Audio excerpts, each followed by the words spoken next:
Good morning विद्यार्थियों। इससे पहले वाली क्लास में हम अध्ययन कर रहे थे एक्विनास के कानून संबंधी विचारों का।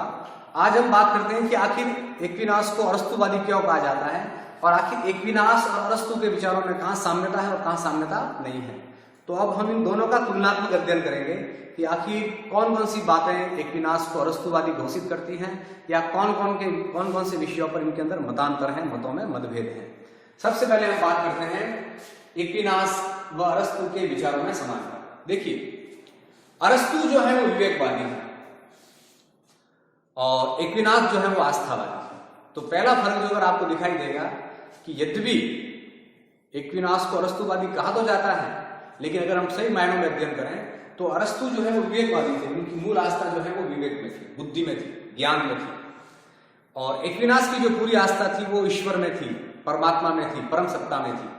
तो पहला फर्क जो हमें दिखाई देता है वो ये है कि जहां अरस्तु विवेकवादी है वहां एक्विनास जो है वो ईश्वरवादी है या पारलौकिक सत्तावादी है। दूसरा, अरस्तु लौकिक सुख प्रधान मानते थे।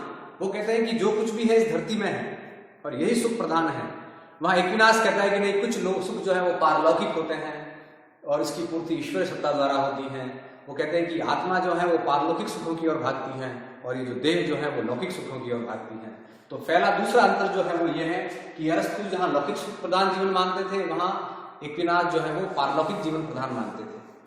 तीसरा है, अरस्तु राजा के श्रेष्ठ परिस्थितियों के निर्माण करें। राज्य का मुख्य कार्य है कि राजा श्रेष्ठ परिस्थितियों का निर्माण करे आम जनता के लिए। और वो ये कहा करते थे कि राजा का भी यही काम है और चर्च का भी एक ही काम है, मनुष्य के पारलौकिक जीवन को किस प्रकार बेहतर बनाया जाए, किस प्रकार उसको अच्छा बनाया जाए। अगला है, अरस्तु मानवीय विधि में आस्था रखता है। अरस्तु कहते हैं कि जो मानवीय विधि है, जो मनुष्य के कानून है वो महत्वपूर्ण है। और आपने पढ़ा भी है, एक्विनास कहता है कि मानवीय कानून के साथ साथ हमें शाश्वत कानूनों की भी आवश्यकता है, प्राकृतिक कानूनों की भी आवश्यकता है और दैवीय कानूनों की भी आवश्यकता है। तो कुल मिलाकर कुछ विषयों पर अगर हम अध्ययन करें तो मूल रूप से एक्विनास पूरी तरह से अरस्तुवादी नहीं है। लेकिन सबसे बड़ी बात है कि अगर हम इसका वापस रिवाइज अध्ययन करें तो हमें मानना पड़ेगा कि एक्विनास भी ये स्वीकार करता है कि कुछ ज्ञान विवेक से पैदा होता है और कुछ ज्ञान ईश्वरीय आस्था से पैदा होता है। यानी विवेक की भी अपनी महत्वपूर्ण भूमिका है और आस्था की भी अपनी मानव जीवन में महत्वपूर्ण भूमिका है। दूसरा, वो कहते हैं कि कुछ सुख जो है अरस्तु की भांति लौकिक होते हैं और एक्विनास कहते हैं कि कुछ सुख जो है वो पारलौकिक होते हैं। जो आपके लौकिक सुख है उसकी पूर्ति राज्य करता है और जो आपके पारलौकिक सुख हैं उसकी पूर्ति जो है वो ईश्वर करता है, चर्च करता है, पोप करता है। तो हमें इन दोनों सुखों की आवश्यकता है। इसलिए आप ये मानिए कि एक प्रकार से दोनों के विचारों को मिला रहा है। अरस्तु के बुद्धिवाद को भी स्वीकार कर रहा है और संत ऑगस्टाइन की धार्मिक मान्यताओं का वो ये समन्वय कर रहा है।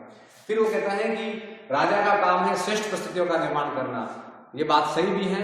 फिर वो ये भी कहता है कि राज्य का भी काम है मनुष्य को धर्म का भी काम है मनुष्य के पारलौकिक जीवन को श्रेष्ठ करना।